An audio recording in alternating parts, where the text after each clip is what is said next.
सूर्यवंशी कुल के राजा हरिश्चंद्र अयोध्या नगरी के एक प्रतापी राजा थे।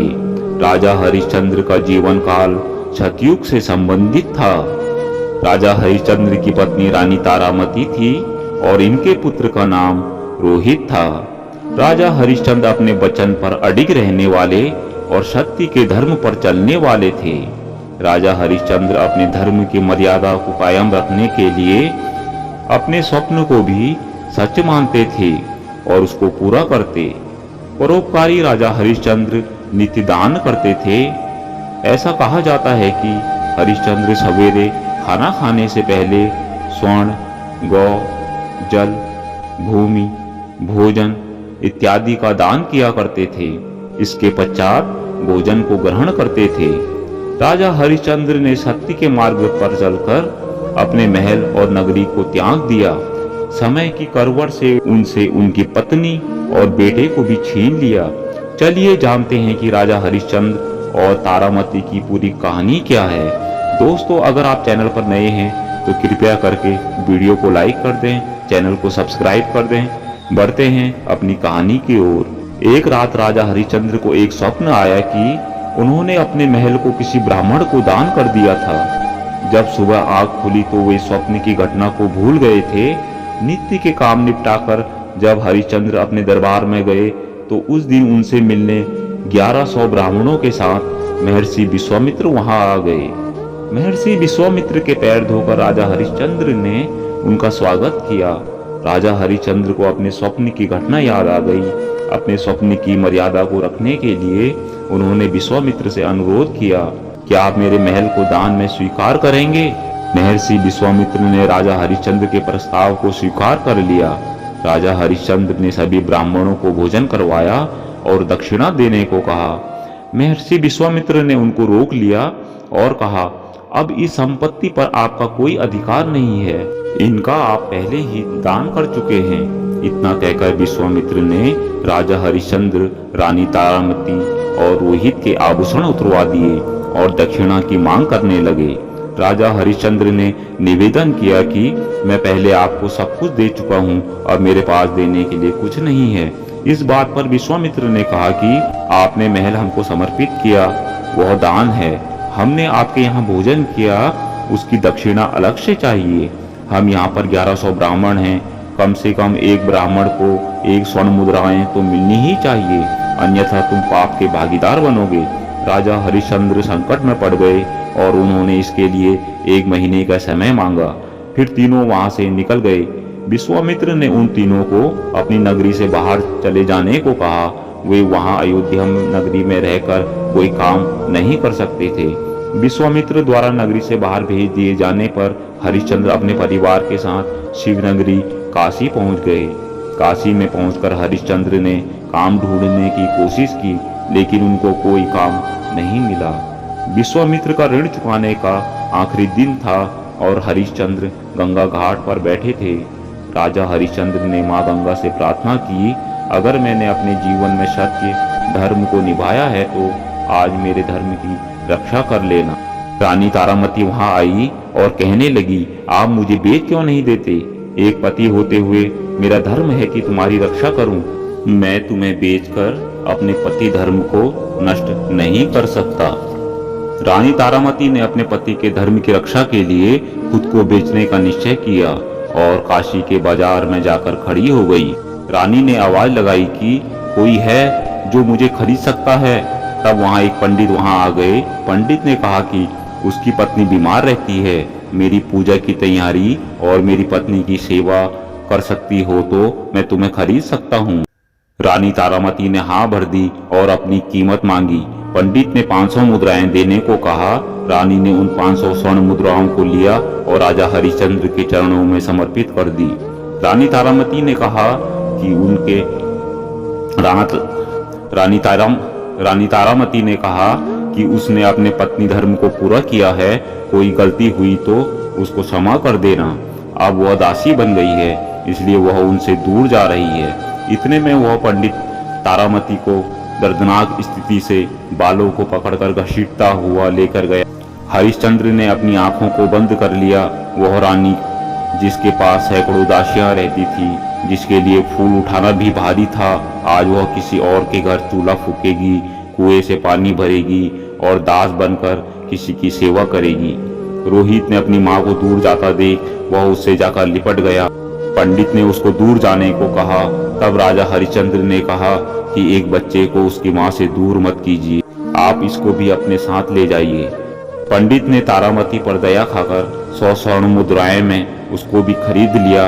ऋषि विश्वामित्र के वचन के अनुसार अभी 500 स्वर्ण मुद्राएं कम पड़ रही थी।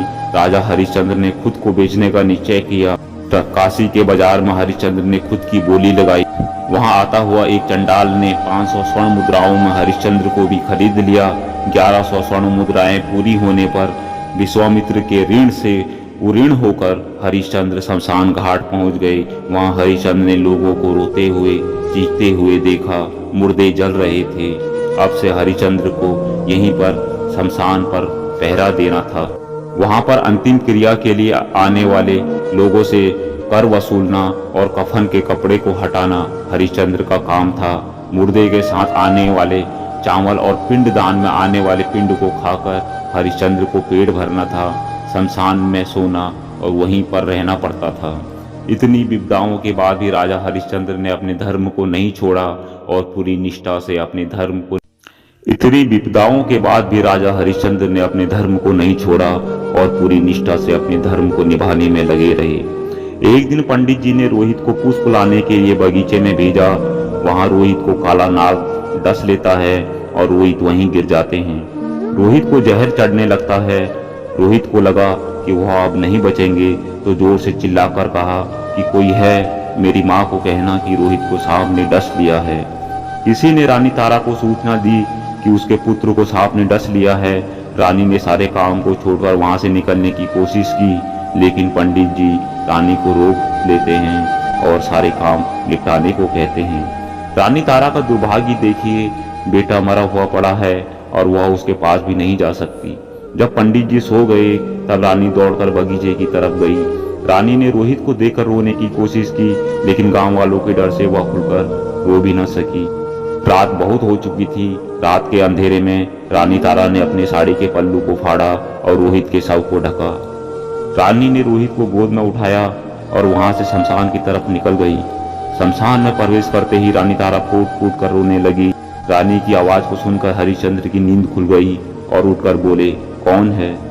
राजा हरिश्चंद्र के सर पर काला कपड़ा और हाथ में एक लकड़ी थी। शमशान की चिताओं की आग से हरिश्चंद्र बिल्कुल काले और भद्र हो गए थे। रानी ने उनको नहीं पहचाना और कहा, मैं रानी तारा हूँ और यह मेरा बेटा जिसको सांप ने डस लिया है। यहाँ अंतिम संस्कार के लिए आई हूँ। राजा हरिश्चंद्र ने जैसे ही यह नाम सुना उनको कुछ कुछ याद आने लगा।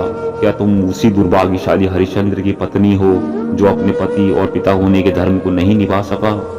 रानी ने हरिश्चंद्र की तरफ देखा तो वह अपने दुख और पीड़ा को भूलकर उनके चरणों में गिर पड़ी और रोने लगी। राजा हरिश्चंद्र और रानी तारा दोनों रोने लगे। रानी ने होश संभाला और कहा, स्वामी, हमारे पुत्र का अंतिम संस्कार करना है। राजा हरिश्चंद्र उठकर खड़े हुए और बोले, यहाँ अंतिम संस्कार करने के लिए तुम्हें पहले कर देना होगा। रानी ने कहा, मेरे पास देने के लिए कुछ भी नहीं है। राजा हरिश्चंद्र ने रानी को कहा कि बिना कर दिए यहाँ अंतिम संस्कार संभव नहीं है। वह चाहे तो इसको गंगा में डाल सकती हैं। रानी ने अपनी साड़ी के पल्ले को फाड़कर हरिश्चंद्र को सौंपते हुए कहा, इसके अलावा मेरे पास देने के लिए कुछ भी नहीं है। रानी का पीछा करते हुए गांव वाले लोग वहां भी आ पहुंचे। लोगों ने रानी तारा पर इल्जाम लगाया कि वह गांव से चोरी करके यहाँ आई है। तभी वहां चांडाल भी आ जाता है जो हरिश्चंद्र का मालिक था। चांडाल ने हरिश्चंद्र को तलवार थमाते हुए कहा कि इस स्त्री की गर्दन काट दो। तलवार को हाथ में लेकर राजा के हाथ रुक गए। रानी तारा ने कहा कि आप अपने हाथ रोकिए मत, ये आपके मालिक का आदेश है। पत्नी अगर चली गई तो वो वापस आ सकती है, बेटा भी आ सकता है, लेकिन अगर एक बार धर्म नष्ट हो गया तो वापस लौटकर नहीं आ सकता। इसलिए आप अपने हाथ रोकिए मत और मेरी गर्दन काट दीजिए। समय की ऐसी करवट को देखकर पत्थर भी रो पड़े। तो फिर भगवान को तो आना ही था। भगवान वहां आए। उन्होंने राजा हरिश्चंद्र के हाथ को पकड़ लिया। राजा हरिश्चंद्र ने देखा कि भगवान स्वयं उनको रोकने के लिए आए हैं। राजा हरिश्चंद्र उनके चरणों पर गिर पड़े।